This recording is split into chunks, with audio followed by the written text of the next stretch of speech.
Of us, and I'm looking at the bright lights, and I can only see 3 rows deep. Getting up here, I think, requires pushing your comfort zone a little bit. Would you guys, maybe the speakers, agree? For me, pushing my comfort zone has never come easy, and I've been an entrepreneur for 2 years now, and it's still very difficult. And I'll admit it, being up here right now is very difficult. But I've had a small group of people lately around me that's been there to support me, motivate me, believe in me, and really when really strike that optimism in your head when we have those voices say, what the hell are you doing? Or what the heck are you thinking? And there's been one person in particular that has been with me for the last 14 years that I met 14 years ago this fall.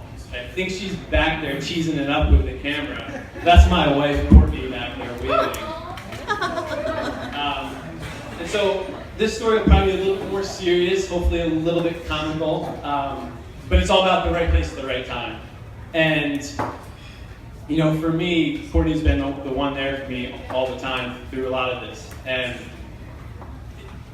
I remember 3 weeks ago, and Emily, and I kind of told Emily this, I work out of the WeWork in Crystal City, and we have to ride an elevator 12 floors up and 12 floors down every single day. And I saw the big flyer 3 weeks ago, Storytellers needed.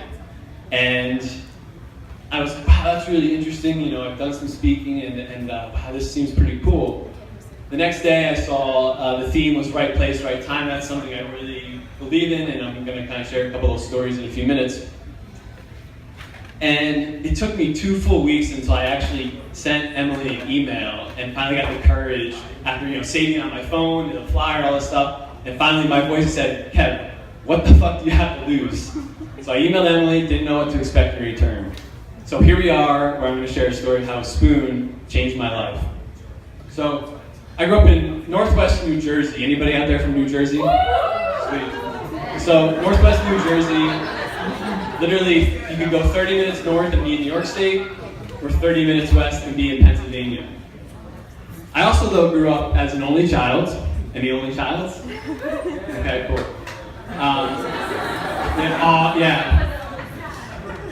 But I grew up very shy, and I think I'm a little bit shy still today, even though I'm on stage. And when it came time for me to graduate high school, the story I told myself in my head was, well, Kev, maybe you should just stick around home, go to community college, or find a small school, and commute back and forth.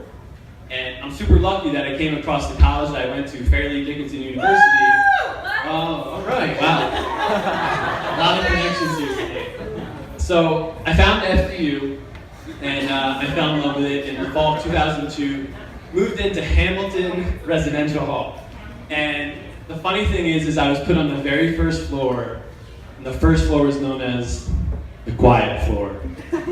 Sure enough, they had me pegged. This was random chance, but the shy kid gets put on the quiet floor. So, after being put there, it was really interesting because I think as first-year students, regardless if you've been through four-year college or you're going through it now, we go through that phase of transitioning, trying to figure out what college life is about, and maybe even reinventing ourselves. I know I was. I came out of that first year with a few bumps and scrapes, but I loved FDU enough where I could come back. And this second year, my sophomore year, is really where I absolutely loved FDU. And one of the reasons is Courtney and I officially started dating. See, at FDU, we got really involved. Courtney was on the tennis team and part of the sorority. I was on the golf team and part of Habitat for Humanity.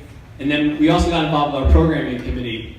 And we came this close to bringing Sugar Ray to campus in like 2005. But that's a whole nother story. And the end of sophomore year, Courtney decided, I'm going to be an orientation leader. And for me, I was like, what does that mean? And her and a couple of our friends were like, trying to encourage me to go out of my comfort zone and say, Kev, you'd be great at this, it's a great opportunity. But at the same time, I couldn't imagine, it didn't make sense for me not to move back home and be with my parents, not to, spend the summer with my friends, and really, almost at 12 months, be away from my family, even though it was 90 minutes north. And sure enough, needless to say, I became an orientation leader. And our advisors, at the end of the summer, pulled me aside in a little one-on-one, and I was super, scared and nervous to see what they were going to say. And they said, Kevin, you're a leader. And so all of a sudden that kid from Northwest New Jersey that was shy, that stigma started to kind of wear away just a little bit at a time.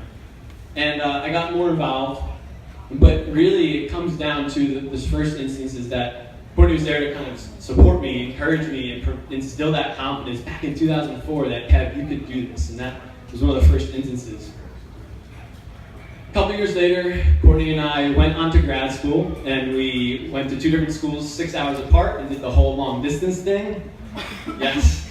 And anybody that's been in a long distance relationship, you know what that's like. And really, it was the summer of 2008 when Courtney turned down, I think, 3 job offers. And they just weren't the right fit, right timing, right location. And the crazy thing is within a 30-day span, we both landed jobs at Rutgers University, which is a huge university in New Jersey. And that was the first time that we could see our future. It was the right place, right time. And New Year's Eve of 2008, we got engaged. The summer of 2010, we got married and bought a house. And we spent the next 6 years working at Rutgers University. But it was, in 2014, we started realizing, we want a little bit of change in our personal and professional life. Courtney had just left Rutgers to take a job outside of higher ed. I was in a job that I once loved, but really worked in an environment and for a boss that was just toxic now. And 2 years prior, I started a side hustle. I had some small clients and projects and some speaking engagements. So I had something going, but I still was so unsatisfied with my job that one day, I remember this so vividly, this is why I want to share this one particular story, is the fall of 2014, I came home on a Wednesday afternoon, like right after my lunch, because I just couldn't take it anymore. Courtney was working from home, and I looked over the counter to her, and I'm just like, Court, I don't know what to do. Like, do I go all in on this business, or do I sweat this out in a job I absolutely hate? And without hesitation, she looked me in the eyes and said, you got this. Give your notice, and we'll do whatever it takes. And immediately, that was so rewarding. But at the same time, on the practical and emotional one, and Courtney will attest to that, I started thinking, all right, well, we still need to sell our house. I have a 60-day runway financially. All these excuses I started making in my head why I couldn't do this full time. And then the next day, on a Thursday morning at 8 a.m., I walked into my boss's office, got ready to throw up my guts, pulled the Band-Aid off and said, Diane, I'm giving my 2 weeks notice and I'm launching my business. And I left her office and be like, shit, we need to sell our house. By the way, our house was already on the market for over a year. And this is one of probably the third serendipitous moment of my life was 2 days later, Saturday, end of day, we had a buyer. 30 days later, we moved here to DC. And I look back at all the things that we've done, and that was one of the first just like real, true, serendipitous moments. Like, wow, right place, right time. Like, you made a gut decision, and it's working out. Fast forward 3 to 4 months, we were down here, and the business was going as much as you could expect. I also was in the middle of writing a book.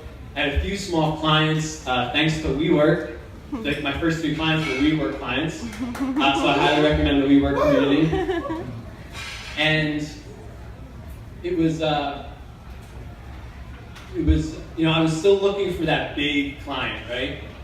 And I understood that, I needed to have more patience and or a little bit of luck. And it was January of 2015, I think 4 months of us being down here, where Courtney's great friend from graduate school, Katie Bean, came down to visit. And she used to work here at GW. So she came back down, she had a big dinner. We were out for drinks and stuff like that, catching up with her DC friends and GW coworkers. And Courtney struck up a conversation with one of her good friends, David Gruda, who works at the GW Business School. One thing led to another, and she was filling him in on the last 6 months of the craziness, and then he was like, well, what's Kevin doing now? Is he job searching? And she's like, no, he owns his own business. He's like 4 months in. And so he was very curious, and so all of a sudden Courtney, without me knowing, and within like 5 minutes, handed off my business card to him I didn't know until late at night we got home, and his business school, one of his big programs was looking for digital storytelling services and things that I offered. Again, serendipitous moment number 4 is within 13 days I landed that big client. And GW has been one of the biggest and still the best client I've worked with. And so you're probably wondering at this point, well, first, Kevin, what was your first serendipitous moment? Or, how did you find, Courtney was such a great partner? Or perhaps, what the hell does a spoon have to do with this story? Well, if we rewind to fall of 2002 when I moved in to Hamilton Residence Hall, the quiet floor, it was my parents, Kevin and Mary, and my grandfather. We had this full truck loaded up, and I love my mother to death, but she's a typical Jersey mother, and she insisted in unloading all of the Costco food and utensils and paper towels and cups, and then finding out where my mailbox was. I think I checked my mailbox twice in my college career. So we go down to the lobby, and I'm embarrassed, and I'm all shy. I'm like, oh my God, my mother's gonna embarrass me. And sure enough, I make eye contact with Ashley Flaherty. Ashley Flaherty, we went to the same high school together. She's tall, blonde basketball player, and she kind of hung out with the same group of friends as I did. But I never really talked to her, or maybe I was just too intimidated to. And sure enough, partly reassured that I knew somebody, but partly like, shit, are we gonna say hello? Sure enough, we said hello, exchanged pleasantries. And the funny thing is she said, Kev, my roommate and I are just eating lunch. I have no spoons. And before I could get out of my mouth, my mom's like, he has a bunch of spoons, he'll bring them up. Thanks, Mom. So I quickly said goodbye to them. And again, this is day 1 of college. I grabbed 1 or 2 spoons, and she said, oh, I'm on the first floor of Hamilton. And so just to paint you a picture, first floor, quiet floor, 4th floor, doors open, Biggie Smalls bumping, parties, people already drinking day 1, total polar opposites. So as I'm creeping up the stairs, I'm like, oh my God, I'm so nervous. And little did I know is when I took that deep breath and knocked on the door with the spoon is Ashley's roommate and my future wife and biggest supporter, Courtney, would answer.